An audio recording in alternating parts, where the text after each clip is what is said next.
All right, thank you, Danny, and thank you all for sticking around for session number 4. It is really fun for me to do this part of it too, just to walk through it and tell you how we're doing things. So when we did our trip with Hallie, it was Doug Bookman who was leading it. He put all that together. He had the hotels and all the arrangements, and he has a bus driver that he always uses, and who else is also a registered guide.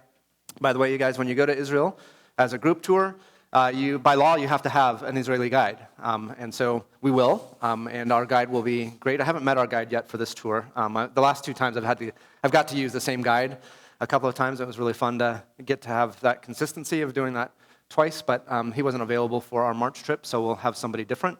Actually, I think, so this October, I get to take with me a new guide for me. She's been doing it for a long time, but she grew up in Russia, actually, so she grew up in Moscow, but now is a converted Jew. She converted to Christianity, so she is evangelical, Jewish, Russian, all those things that I really love. So I'm looking forward to working with her. Don't know how that's going to work exactly, but the guide is really helpful because they are very knowledgeable on all the sites that we go to.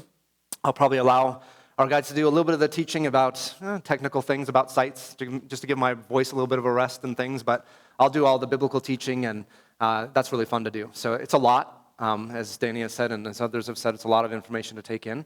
One of the things I would certainly encourage you to be doing, is, as we have mentioned, is that up on the Grace Chapel website, and I can give you the site address for that, there's a historical geography class that I taped probably about a year ago or so, where I walk through most of the sites that we're going to be going to, so you can get some exposure to those things. I also have a personal website where I've put up our last trip, some video from the places that we went to. Just basically walking through that. There's no teaching through it, but you kind of get a video or a visual about what it looks like. Okay. So our purpose for this session is to walk through our itinerary a little bit. I'll tell you about yes, good, information meeting, perfect. There is some information about our flights, and then hotels that we're going to be staying at, and some details about meals and all those kinds of things. And I want to walk through day by day through this calendar. Hopefully you have one of these that shows the different places that we're going to go in the order that we're going to do them. That is subject to some modification just based on even weather, or sometimes things get closed and we just have to rearrange when we go to them. But for the most part, this is kind of the itinerary that we're going to be using. This is, by the way, exactly the same itinerary that Hallie and the group did last time. So I just stole Bookman's itinerary, and I told the travel agency, we want to do these places. And they said, perfect, no problem. They let us customize things. So the tour agency that we work through is called Pilgrim Tours, and they've been amazing. And they do all of the logistics, like Danny said, about hotels and buses and all the entrance fees you've got to do for all the sites. You don't have to worry about any of that kind of stuff. They pick us up at the airport. They're in Tel Aviv and get us back to the airport at the end and take care of all of the details in between, which eliminates a lot of headaches for me. I remember sitting on the bus with Bookman sometimes, and he was on his cell phone calling the hotel that we were headed to saying, hey, I've got 45 people, we're showing up there in an hour, and the hotel saying, oh, we knew you had a reservation, but we forgot, and so we don't have room in our hotel anymore, but we'll find you a place, no problem. When you show up, we'll have a place to go. And I thought, no, I don't want to be dealing with that with a group of 45 people. So it always worked out for Bookman, but I don't have those contacts. I don't have those nerves to be able to do that. So Pilgrim takes care of all of that, and they're amazing. And when I saw the price, I just threw out, and I just talked to a few agencies, and I said, how much would it cost for us to do a custom tour? I tell you where we want to go, and you make all the arrangements. And Pilgrim was significantly below anybody else that I found. And in fact, the itinerary that I gave them and then the price they gave me back is less than they do their retail tours for. So that if you just called up Pilgrim and said, I want to go to Israel, not with a group, but I'll join a group while I'm there, they'll give you a price for that, and it's going to be higher than what we're getting for our group. And it is amazing to me that they can do it for this price. I know it does sound like a lot of money, but for what we're getting, I've never had anybody on the other side say, oh, that was way too expensive. They're like, well, I don't understand how we could do this cheap, is the reaction I always get out of it. So, well worth it. And you guys, if you're not able to go this time, I think you're aiming at about another 3 years in the future to do another trip. It's great to start saving now for that. You can put aside a little bit, monthly, and maybe it's not so overwhelming then to think about that 3 years down the road to take another trip. So All right, let me see, where do I want to start? Let's just start with the itinerary. We're going to start with our slides. So again, talking about flight information, we're going to talk about our accommodations, our hotels and meals, and then I'm going to tell you about how to prepare for the trip in terms of physical and spiritual educational preparations for the trip. There are some things you can do ahead of time that will make it not so overwhelming when you get there. Dr. Bookman always says, and you'll hear it from me again, it's too bad that people have to go to Israel for a first time, because going a second time, you're able to relax a little bit and take things in a little bit more. So my aim and my goal is to prepare you so that it'll be like your 1.5 time going, right, when you get there the first time. I won't be able to make it a full, get you completely ready to go, but if I can get you to do some things ahead to prepare, you'll be able to absorb a lot more while you're there. And so I think there's some things we can do to make that happen, all right? So goals for that. So here is our flight information. So you depart from Denver at 6:40 p.m. on March 12th, and then we're flying through Frankfurt. I'm pretty sure that it's Lufthansa. I should have looked that up again, but I'm pretty sure you don't know, Danny? I'm pretty sure it's Lufthansa. But I can look that up and make sure that I know that. So we go through Frankfurt on our way there. The flight from Denver to Frankfurt, I'm going to guess, is about 11 or 12 hours, something like that. It's a pretty long flight. And then from Frankfurt, we have about 3 hours, a little bit less than 3 hours, before we make our flight to Tel Aviv. And that's about a 2-hour flight, probably. So it's about 14 and a half, 15 hours total will be your flying time. Long and brutal. But there are ways to make that comfortable. And then our return is on March 25th. We leave from Tel Aviv at 7 a.m., which is kind of nice. We'll actually have to be at the airport by 4 or 4:30, something like that. So you won't get a lot of sleep that last time, but you'll be tired anyway, and you'll be able to sleep then on the plane on the way back. So we'll go through Munich on our way back. So it's a shorter flight to Munich, about a 2-hour flight with a 1-hour time change. And then from Munich, we'll fly directly to Denver, arriving at 3:35, the same day that we left, because you make up all those hours. So it's a 9-hour time zone change from here to Tel Aviv, so 9 hours worth of time zone change. It is possible, if you say, I want to go a week early and maybe tour Rome or something like that on my way, or stay a week after and, again, go to Europe somewhere, or just spend more time on the beach in Tel Aviv, something like that. You can certainly do that and arrange your own flights.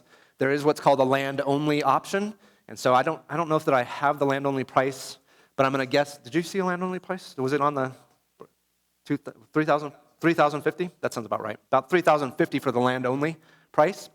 So you could just arrange your own flights, or you could actually call to Pilgrim and ask them, can you arrange another flight for me, or do you have another tour in Rome or something like that I could tack on to the beginning or the end of my tour, or something like that. If you're going to Europe, the big expense is the flight, so sometimes it's nice to tack something on to the beginning or end of that, and that's certainly possible.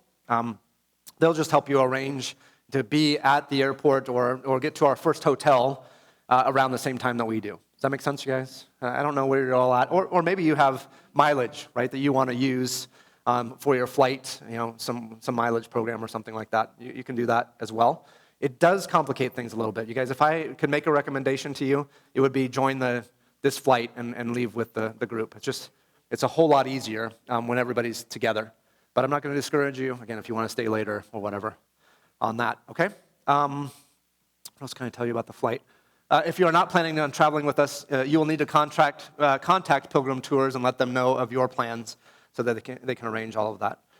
When you register, you guys, there's an option to register for travel insurance. Okay? This is something that 3 years ago, I would have said, don't worry about it, or you can go shop around for your travel insurance, or maybe your credit card has a travel insurance. If you purchase with your credit card your tickets, they might have a travel insurance part of that too. You guys, I would highly recommend at this point that you use the travel insurance that's given by Pilgrim through Alliance, is actually the travel agency, and that's on the back of on the brochure, and you can ask them more questions about that travel insurance. You guys, it's just uncertain times. Things change all the time, as you guys know. The world is a much different place than it was 3 years ago in terms of travel. You just never know what's going to come up. And Israel is requiring people who come to have health insurance while they're there. And as part of that travel insurance, there is a health insurance policy as well, okay? And most people's health insurance policies in the States do not cover them when they're in a foreign country. Okay, so you don't think that when I go, Kaiser's going to pay the bill or whatever if I have to go to the hospital. That most likely will not happen with any of your insurance coverage here in the States. Okay, so I think it is the best. It just gives you a lot of peace of mind to have the travel insurance, and I would actually recommend the more expensive one. It's 10.25% of your travel costs, so it comes out to $400 and something, $450 maybe total. It is definitely worth it to have that, you guys. This is an investment you want to protect, and if something comes up or something changes, you're not going to want to be out $4,300, right? So I would really recommend that. Again, I wouldn't have done that 3 years ago, but I think this is the time to have that. And you have to pay for that when you put in your deposit. If you're getting the more expensive one, I think it's cancel for any reason. What is it called on the bottom of the brochure? Does somebody have that? What's it called? The one on the right-hand side on the bottom of that brochure. What is it called? Can I just borrow that for a second? Unforeseen reasons, okay? That unforeseen reasons plan, that is the one that I would recommend. And if you are signing up, you need to pay that when you pay your deposit. So you'll pay that amount plus the $300 deposit. If you take the other plan on the other side, you don't have to pay that right away. That can come out when you make your final payment. The deadline for registration for this trip is December 12th, 11th, 12th, something like that. That means that your deposit and your travel insurance, if you're doing it that way, needs to be in by December 12th. We do have a cap for this trip. We can't take all of you, unfortunately. This is a high demand trip right now. I've been talking with our travel agent, and they were amazed that they could get us hotels, even though I booked it more than a year in advance. They said, if you try to book it right now, even to next October, so October of 2023, you wouldn't be able to book a trip right now. All the hotel rooms are taken. Most of the flights are already taken up. So there's a high demand for travel right now, pent-up demand from all the COVID years as well. Okay, so we do have a cap for our trip. We only have a certain amount of rooms. So I think we have room for 45 people, assuming that everybody chooses to room with somebody. So if there's 10 of you who say, no, I want my own room, that reduces the amount of rooms that we have, and we can only take then 35 people or something. So just to let you know, there is a cap for that, and we may reach that. I don't know. It seems like there's quite a bit of interest in this trip. So register sooner rather than later on that, so you don't miss out on the spot. We will have a wait list. So if you want to fill out an application even after the trip is full, we may have a wait list for that. So if somebody else has to cancel, you might be able to jump in to a spot that opens up at that point. Okay. So let me go to the next slide. Any questions about flights? Yeah? Okay. If you have individual questions too, if you want to come up to me afterwards and ask, I'll either give you the answer or I'll make up an answer or I'll tell you to call Jessica at Pilgrim. All right, these are our hotel accommodations, and I have been to all of these except for the last one. Actually, I've been in the lobby of the last one. Okay, so the first 2 nights, and I love the way that we do this. Bookman does it a little bit differently, but I found out that really exhausts people. So I've tried to do it a little bit differently. And so what my philosophy is that we're going to get to Tel Aviv. We're going to, hopefully on our way, when did I say we arrived in Tel Aviv? So we arrive at 7:10 p.m. Okay, so we'll get to our hotel, check into our hotel, have dinner, and then get a good night's rest. And then the next day, we arrive in Tel Aviv, and we'll have basically that whole day to recover from jet lag on that Monday, March 13th, okay? And so we're at the same hotel for 2 nights, and it gets you just a chance to be on the beach. Oh, it's a beautiful hotel with a beautiful view and a beautiful beach. You can walk right down across the road to the Mediterranean, and even in March, the water will be nice and warm down there. You'll really enjoy the access that the hotel has to the beach. Beautiful place to stay, and you might not want to leave there. My wife is always tempted to say, why don't we just stay here and make day trips out to everywhere else and enjoy that beach? But you'll enjoy staying the other places that we stay too, but that's really fun. And then, so like I said, the next day is kind of a recovery day, and we arrive, and then we get a chance to go just to a couple of places. We're going to go to Joppa and or Caesarea. We'll probably just go to Caesarea Maritima. We might say hi to Joppa and then go to Caesarea. And we'll spend 3 to 4 hours at Caesarea, kind of drink it all in. It's an amazing place, one of Danny's favorite places, I think, to go. It's just an amazing place on the coast of Israel. and it was the port built by Herod in the first century to welcome people from all over the Roman world to come to Israel as a tourist destination, actually. That's what Herod intended for Israel to be during his lifetime, and so he made an amazing port there with it has a hippodrome, it has theaters, it has temples, palaces, all those kinds of things to impress people who are coming to Israel for the first time from all over the Mediterranean by sea. And so we'll enjoy some time at Caesarea Maritima. It's also a tremendously significant place for biblical history. I even mentioned Cornelius to you earlier, right? That he sends his men to go get Peter and bring him into Caesarea. It's an amazing story, and it's actually kind of the birthplace of the Gentile church in a lot of ways. So Cornelius and his family are some of the first Gentile converts. And then Paul obviously imprisoned there too for some time, up to 2 years in Caesarea. So we'll spend our time there, then go back to our hotel and get another chance to go to the beach that afternoon before dinner, and then get to bed so that we'll be up and ready to go early in the morning. And then we'll head north from there. And so looking at your itinerary calendar, so on March 15th, we're going to head north. Ooh, let me get to that. You guys, I'm so excited about all this stuff. I was going to tell you all this, just too much information to give to you here. Before I get back to our itinerary, you guys, sorry about that. Let me work through this again a little bit more. So that first 2 nights at the Mediterranean in Netanya, just about 20 minutes north of Tel Aviv. The second place that we go is to the Legacy Nazareth in Nazareth. So we get to stay one night overnight in Jesus' hometown of Nazareth, and it's a wonderful little hotel there, and a great place to wander around and enjoy that. So we'll be there in plenty of time to enjoy Nazareth. And then we get to spend 2 nights on the Sea of Galilee at a kibbutz hotel called the Ma'agan Eden. And it has good access to the beach, so this is a place where we can do baptisms in the evening and things like that as well, and you'll get another chance to dip your feet in a different kind of water. That's not nearly as warm as the Mediterranean is, and feels quite a bit different, but it's a different experience, and I think you'll really enjoy spending time in the Sea of Galilee. Often people say that's their most cherished memory is to be on the Sea of Galilee and get to wake up there and see the sunrise and sunset over the Sea of Galilee. It's really fun. And then we go from there to the Dead Sea, and we'll see this on our calendar here in a minute, and we get to spend a night in another really nice hotel on the Dead Sea. It actually has beach access down to the Dead Sea, so you can walk down by yourself and do your float on the Dead Sea, and then work your way back up to your hotel room and rinse off as soon as possible. You guys, a lot of people say this is the kind of a bucket list item, is to float in the Dead Sea. Well, my bucket list is done then, because I've done it and I don't need to do it again. I'm not going to do it again, but I will take your picture of you doing it. So, but you'll get a chance to do that kind of at your leisure there and really enjoy that, okay? And then from there we go to Jerusalem, and we're in Jerusalem for 6 nights, which is so great.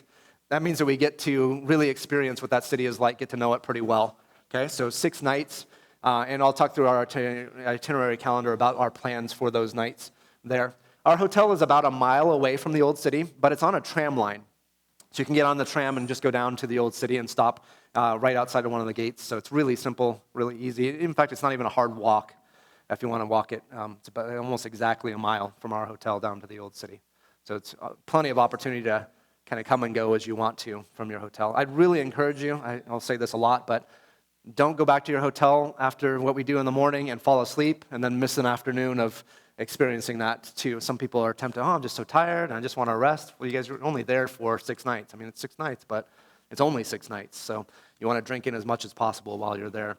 And we'll show you how to do that. We'll make you familiar with how to use public transportation and kind of be somewhat independent and getting yourself around, but we'll also make sure that people are in groups and taking care of one another and that somebody in that group knows, like the back of their hand, how to get around, right? So it's good in a large group to have a number of people who've been before, including me and your guide, and Danny has spent quite a bit of time there too, so we'll have people who are experienced who can help you get to some other places too. Yeah?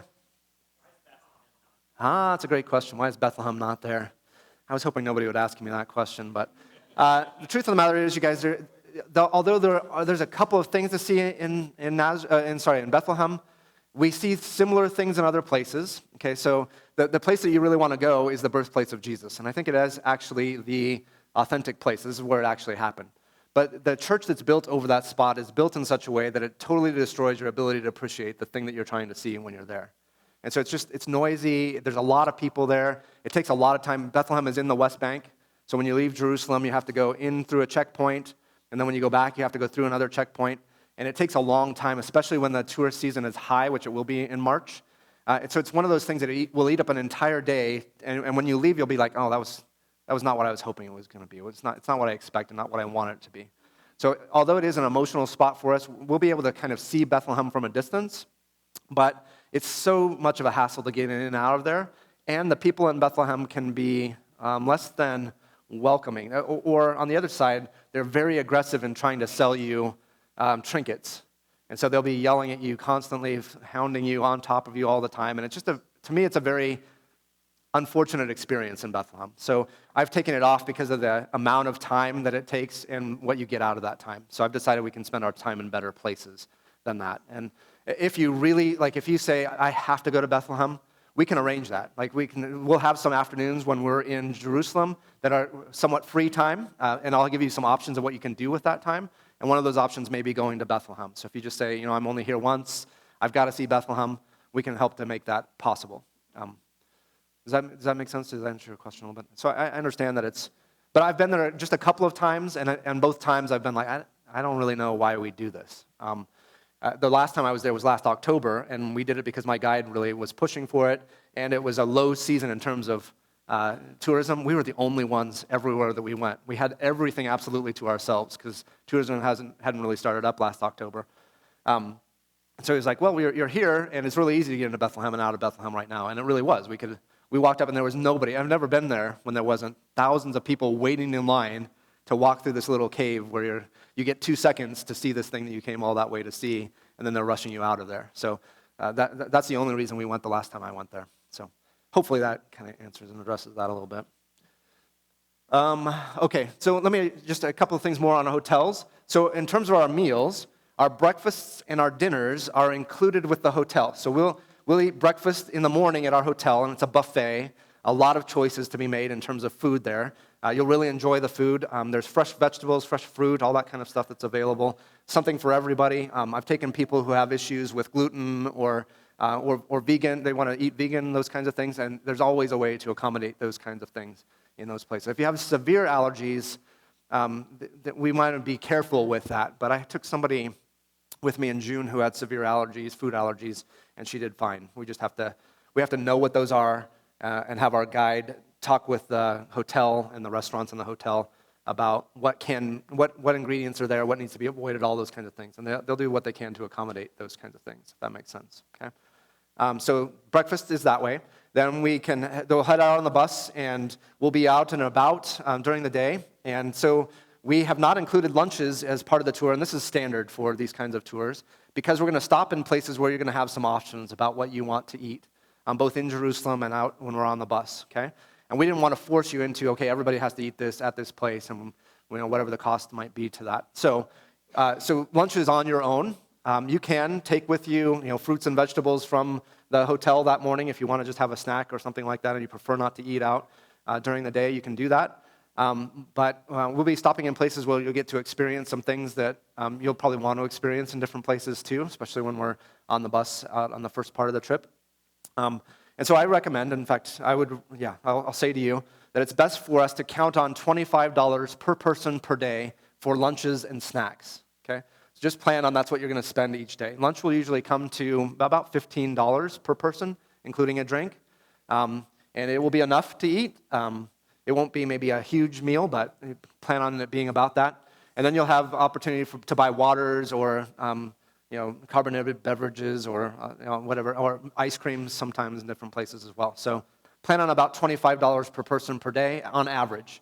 There'll be days when it'll be more than that, days when it'll be less than that, but we won't go over $25 per person per day along the way. Does that make sense to you guys?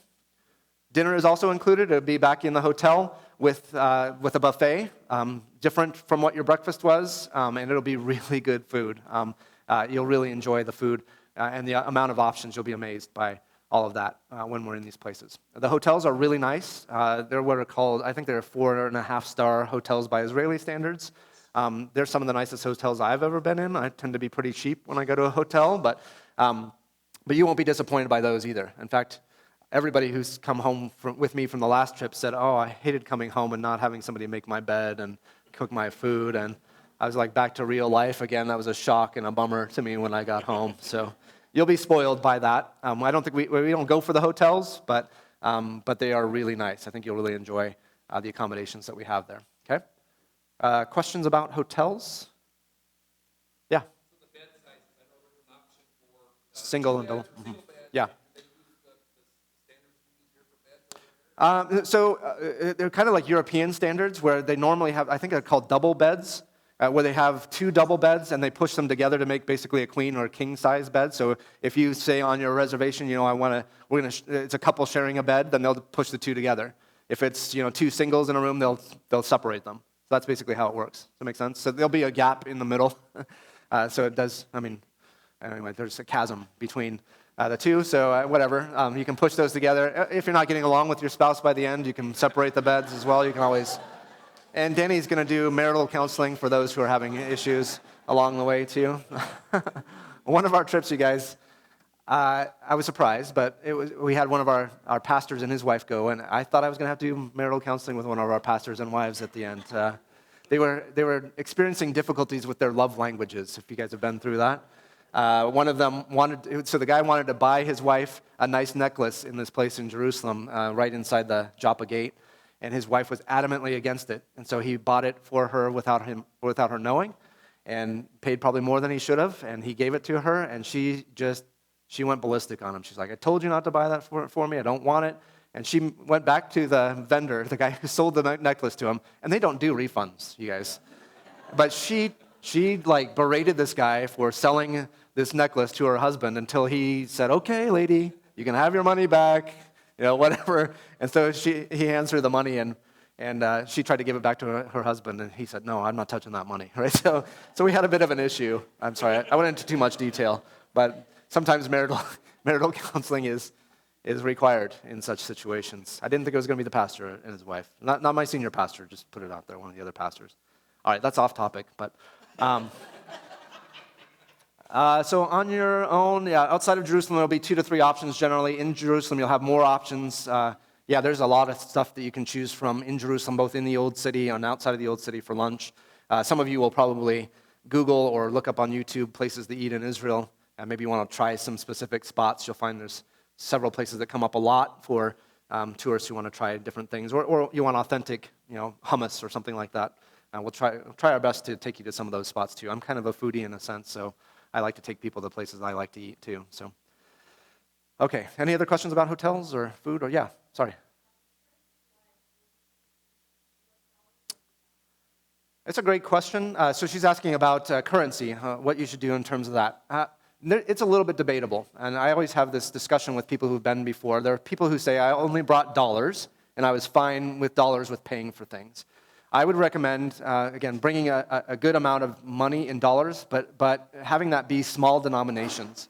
And by small denominations, I mean $20 bills or less, because it can be difficult to get change, and you will get change in shekels for your dollars, okay? And sometimes you'll get coins. You'll get a lot of coins, and you get to the point where I don't know how to read the coins. I don't know if this coin is worth this or what, and so you'll kind of be stacking up a bunch of coins, and they'll be weighing you down, and you'll end up like giving all of your coins to me at the end. Thank you, I appreciate that. But I don't want to carry around all of your coins either. So I do think you're good in almost everywhere with dollars. I do think it's good, though, also to have shekels when you get there, again, in small denominations. Now, I've found, so my bank is Chase, and I've heard that Wells Fargo does this too. If you walk in as a customer and you ask them to buy you some shekels, you say, I want $200 worth of shekels, please give me smaller denominations. And they may ask you, do you want small, medium, or large? But make sure you specify, I want small denominations.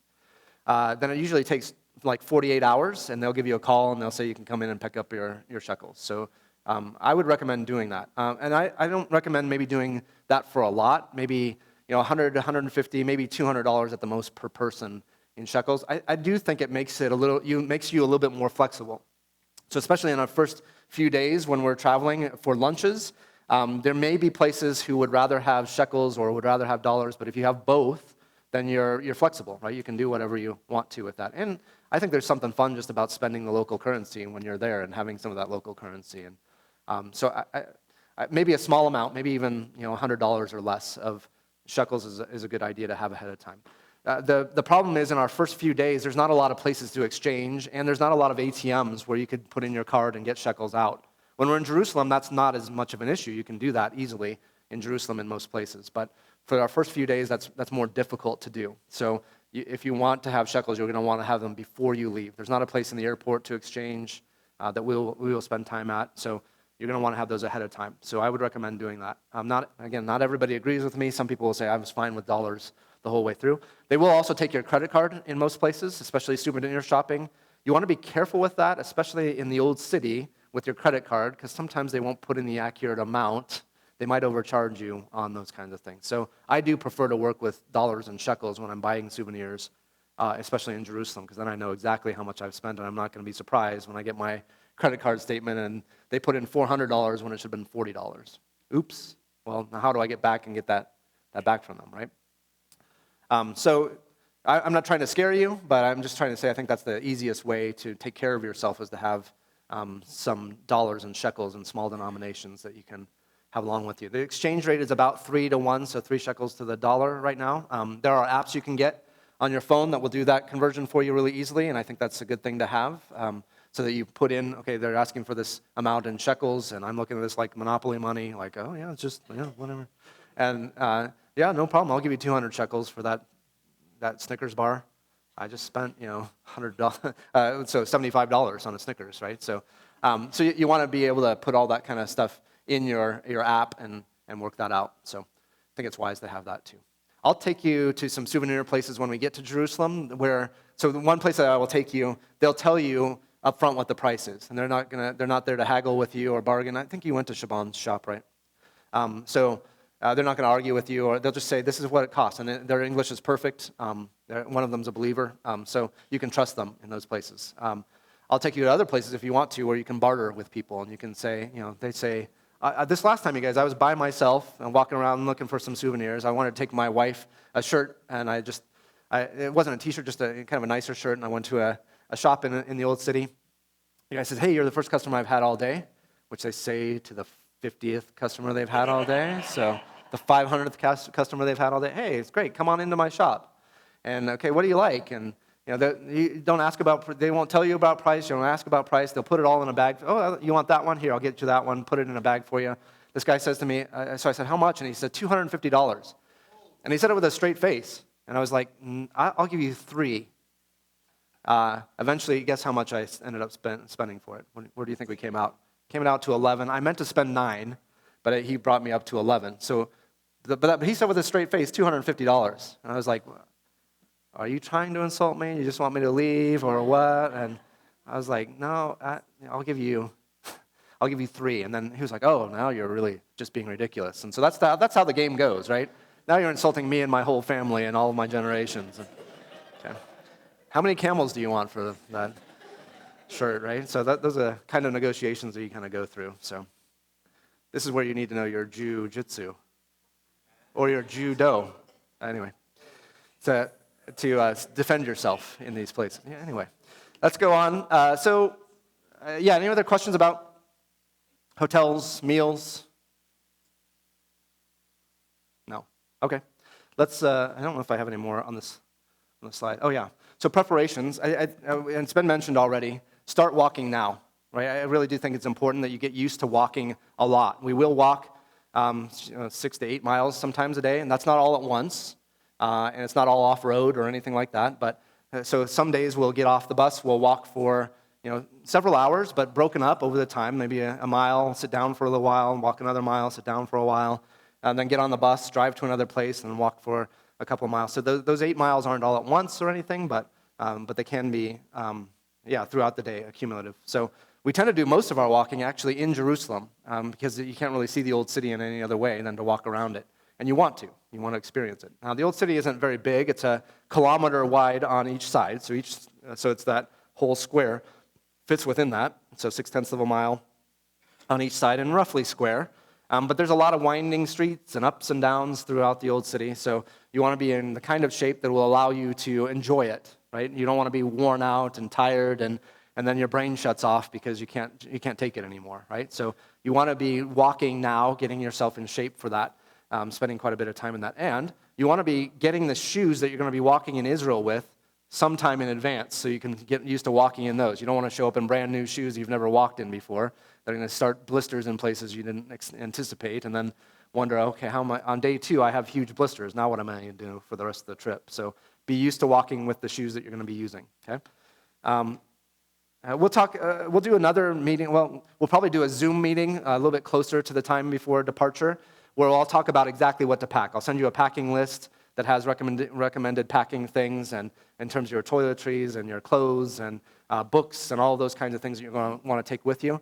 So you don't have to ask me all those questions now. I'll do a video, I'll video it and give you access to it so you can download and watch it, or we'll do a Zoom meeting where we can all be kind of on one thing and I'll just walk you through it and you can ask questions, okay? So don't worry too much about what you have to pack or leave behind, all that kind of stuff right now. We'll talk about that in much more detail at another time. So educationally, yeah, there are a couple of books that you can be reading now and preparing with. And one of those is is this one by Dudley Rutherford. It's called Journey with Jesus to Israel. Dudley Rutherford, Journey with Jesus to Israel. This was a fantastic book. And it basically walks through the same kind of itinerary that we're doing. And it's almost in exactly the same order, okay? And he walks you through day by day what you're going to be seeing there, a brief kind of historical explanation of it, but also some of the verses that are tied to that in Scripture, like where does Scripture mention these places. Pretty thorough. You might want to have this along with you while we're there because it does give some place at the end of each little chapter to do journaling. So you could just have your journal as being a part of this book, okay? So it's one you can read on the plane on the way over, one you can read even starting now if you wanted to, do both of those things. I had a guy on our last trip who each evening before the next day, he would go back to his room and read through what we were going to be studying through the next day and kind of meditate through that and think through it and pray through it. And it worked out really well for him. He really got a lot out of it by doing that. So really good book, Journey with Jesus to Israel by Dudley Rutherford. You can find that on Amazon. Another book that I'm going to ask you to take with you while we're there, that's called Where God Came Down, and it's by Joel Kramer. Where God Came Down. Again, you can find this one on Amazon. This one's a hard copy. You can get a paperback. In fact, I got a paperback and then had it spiral bound, and I really like it that way. So if you can do that, I would recommend that. It's called Where God Came Down by Joel Kramer, and he does a really great job of providing some different graphics in here that really help you get an appreciation for the things that you're seeing. So some pictures or recreations of what it would have been like in the first century. Sometimes you'll be looking at a ruin and you'll say, well, this looks like a pile of rocks. Like, how am I supposed to understand that these were houses and buildings and temples and fortresses and all those kinds of things? And so he gives a lot of graphics that will show you what those things would have looked like and the archaeological evidence for that through time. And this one we'll take out of our backpacks quite often along the way. I'll tell you, take out Kramer and look at these particular pages, and he'll help us to understand some things that we're looking at. I find it indispensable for our trip. I really enjoy it. So you're welcome to take a picture of this before you leave. I'll also eventually send out a link to those things from Amazon so you don't have to scramble to do that now. But I want you to have those along with you. I'll also be giving you a notebook that I've written and stolen a lot of material from other people and included in there. But it'll have things like maps, and it'll have so this will be the front page of our book, and this will be the last page of our book. And between them will be each and every day basically the same kind of things that Rutherford does, where I'll give you some of the relevant verses that you can look up and take with you, and then maps and timelines and all those kinds of things to help you understand day by day, what are we looking at, right? One of the challenges to doing an Israel trip is that, I only have 8 minutes left, is that we're going to be seeing things that have Old Testament relevance, New Testament relevance, and then pass that into church history with the Crusaders or the Byzantines or something like that. And so when you're standing at a spot, you're going to be saying, not only where am I, but when am I? Like, is this Old Testament? Is this New Testament? And your mind's going to be going in all kinds of circles. So it's really helpful then to have a timeline. You can say, okay, this is when we're talking about, this is what we're seeing there and there and there and there. Does that make sense a little bit, you guys? Again, something you can be prepared for is to read your Bible ahead of time and start to think about these places and have this map out or have the itinerary out and say, oh, it mentions Beit Shan.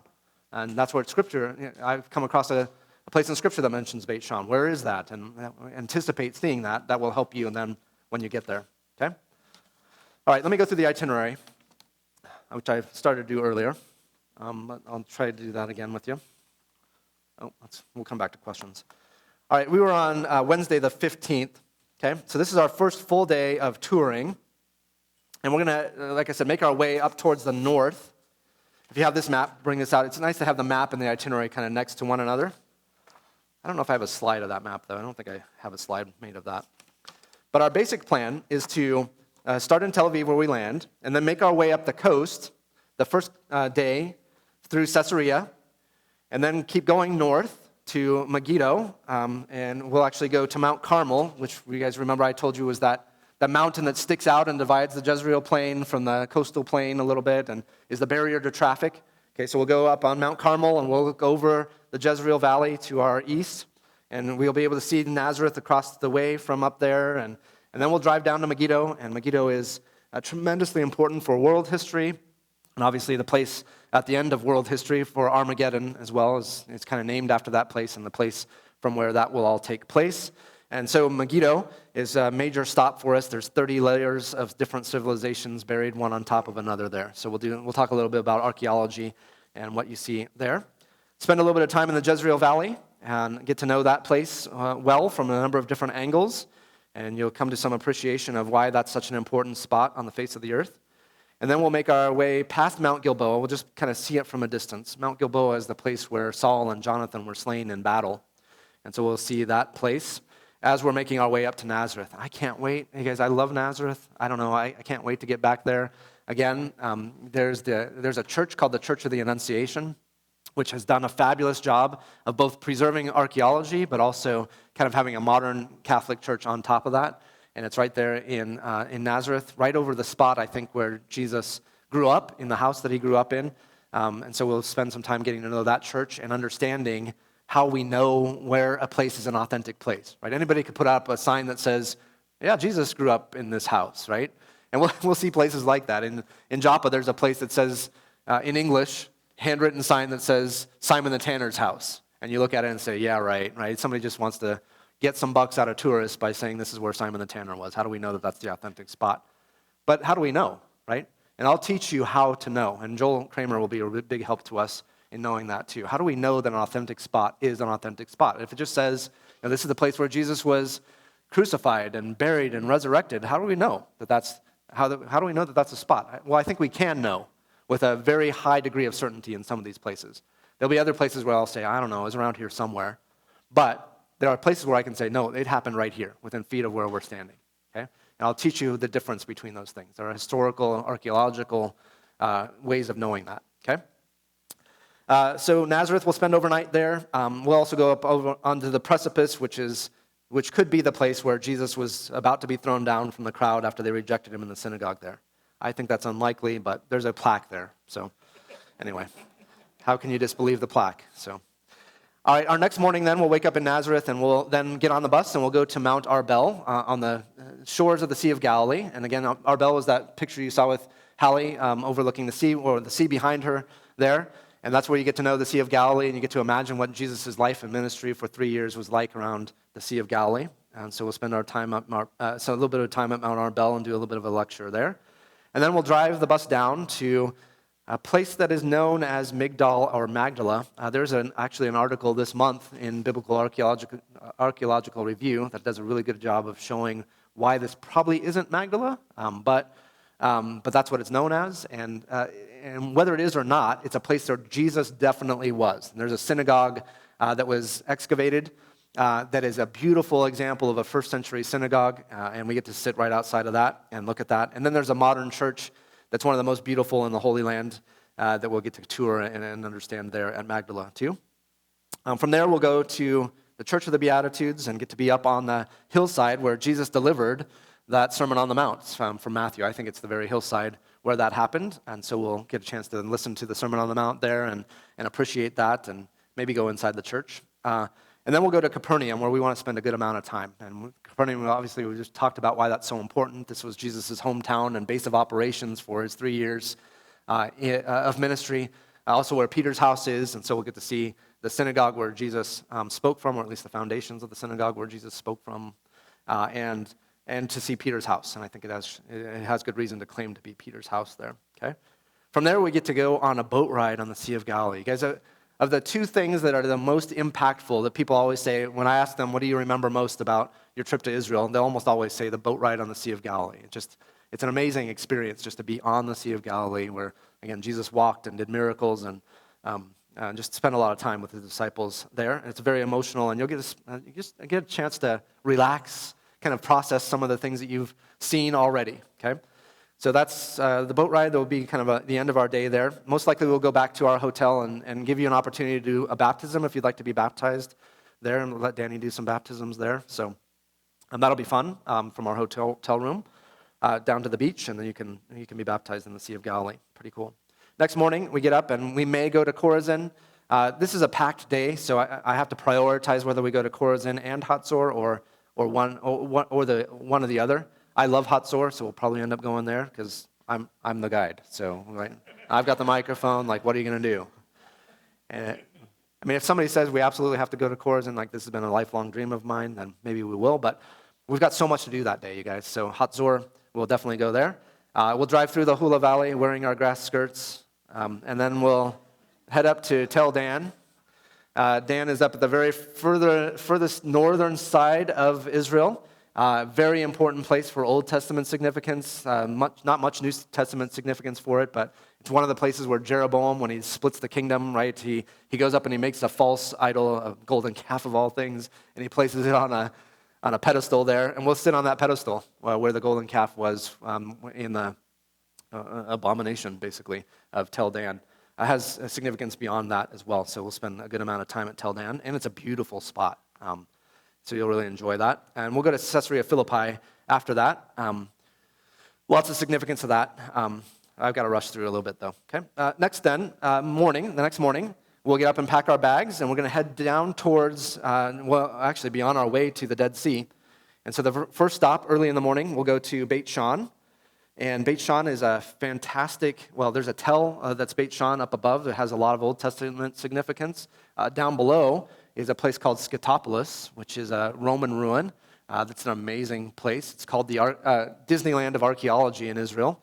It's so well preserved that you feel like you're walking on a Roman street when you're walking through this. Like you feel like you're walking in the first century, and it's really impactful to see that. So I'm looking forward to that time with you. From Beit Shan, we go down to Jericho, and Jericho is so interesting for so many reasons, and we'll talk about how we can know archaeologically that the Bible is actually correct there. Most modern archaeology says that the things that the Bible says about Jericho could not have happened, did not happen.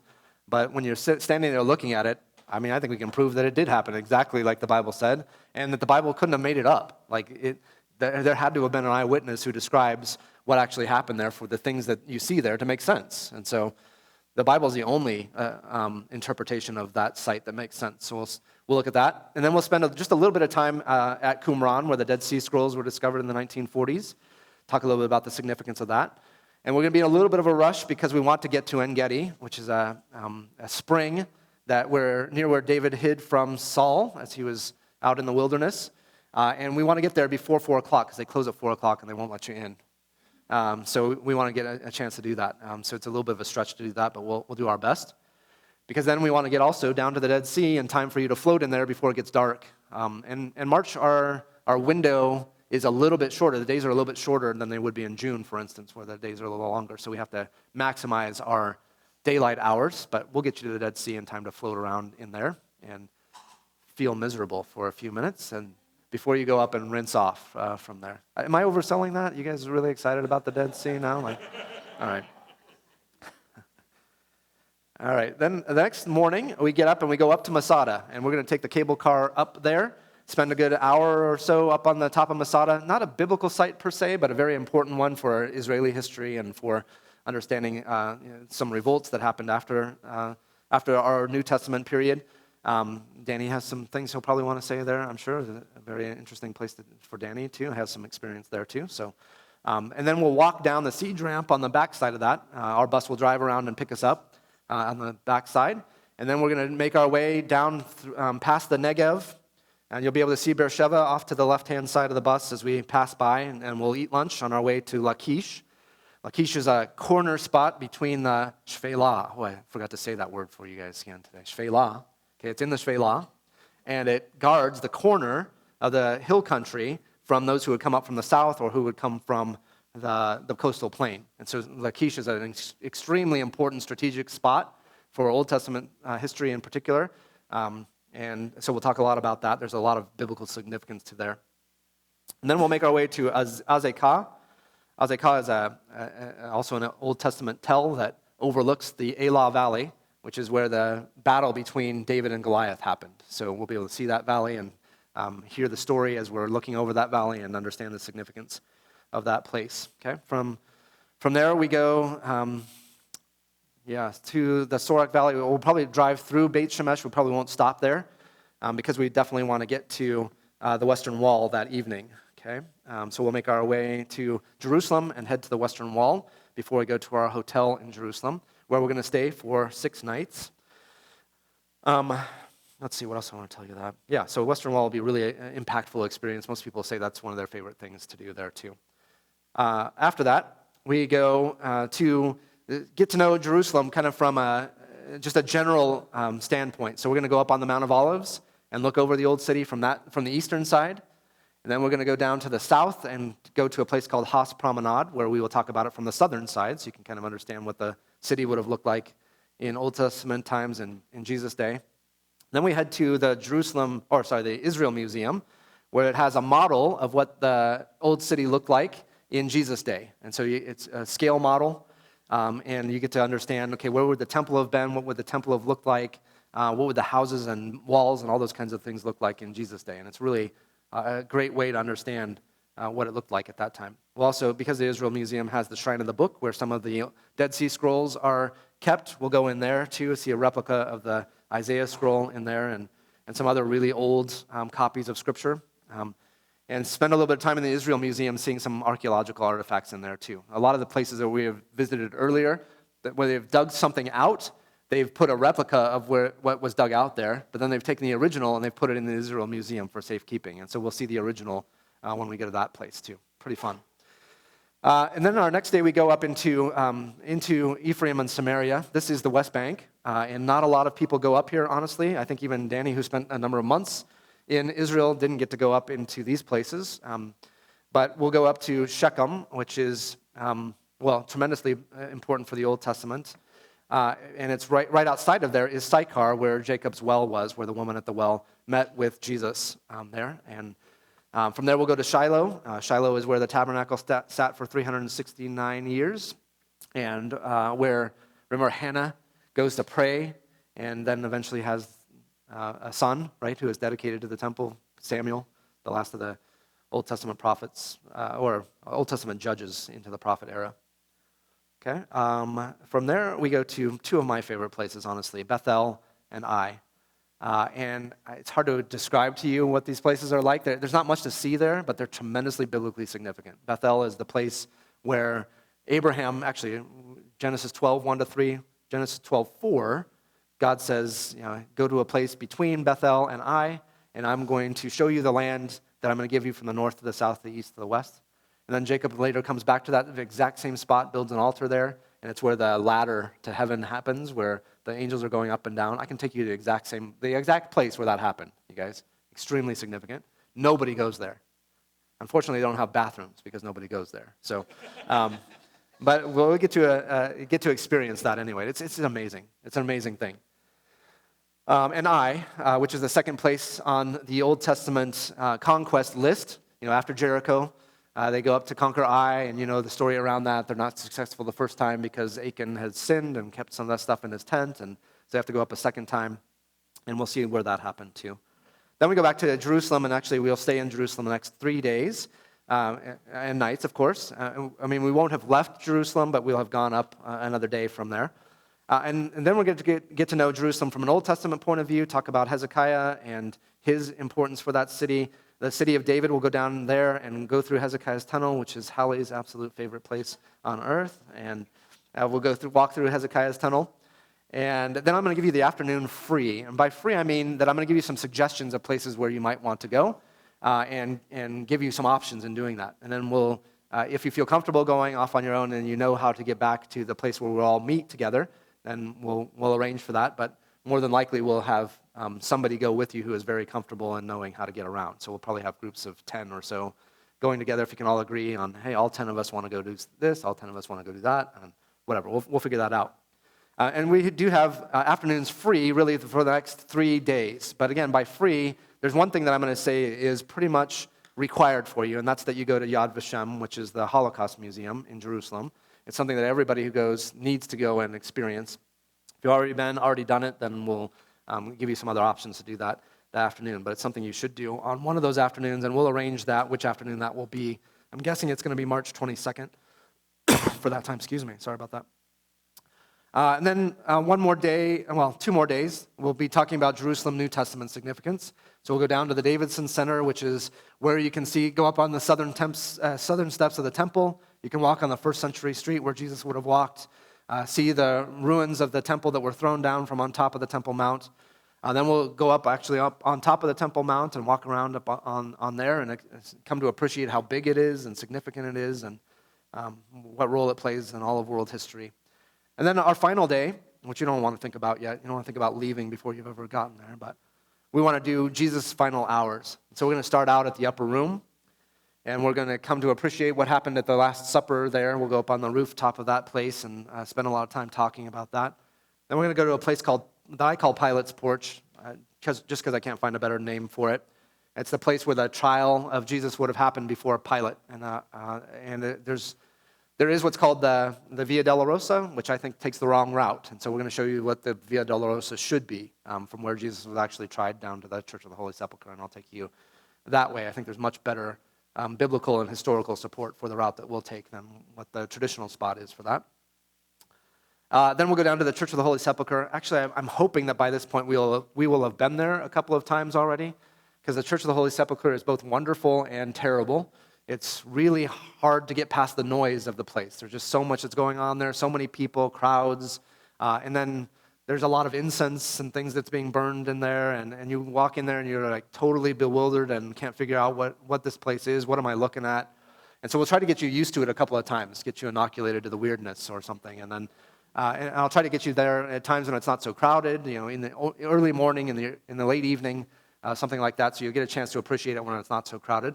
But because I want you to get to know this place. And I did not like it the first time that I went there, but now I'm kind of obsessed with it. So I'll try to help you to figure out how to appreciate it for what it is. And it is actually the authentic spot where the crucifixion and the burial and resurrection of Christ happened. I'm 99.9% sure that it's actually in that spot, okay? And so I'll tell you why, and we'll walk through that. And then we'll end our time by going down to the Garden of Gethsemane, and we'll get a private little chapel there where we'll get to do communion together with a backdrop of the old city behind us. You'll be able to see the Dome of the Rock on top of the Temple Mount and get a glimpse even of the Church of the Holy Sepulchre from there. So you can imagine then where Jesus spent his last hours, and we'll get to be in that spot together and kind of summarize our trip with that time. And then after that, we'll go back to our hotel and get ready to get packed and get back on the airplane to head home, which, again, I don't want you to think about yet. So I went a little bit over time, quite a bit over time. Sorry about that. But I hope maybe I've preloaded some of your questions. So, but I'd love to hear what are your questions. If you need to go, please don't. You're not going to offend me by leaving. If you don't want to ask questions or have answers to questions, that's quite all right. You're not going to offend me. But I do appreciate you coming and being a part of this seminar. But if you have questions, I'd love to hear your questions. Go ahead. Yeah. On the 24th, no. So I have to look at our itinerary again. Okay. So, because our flight is a 7 a.m. flight, so we'll get a partial night on the 24th in our hotel.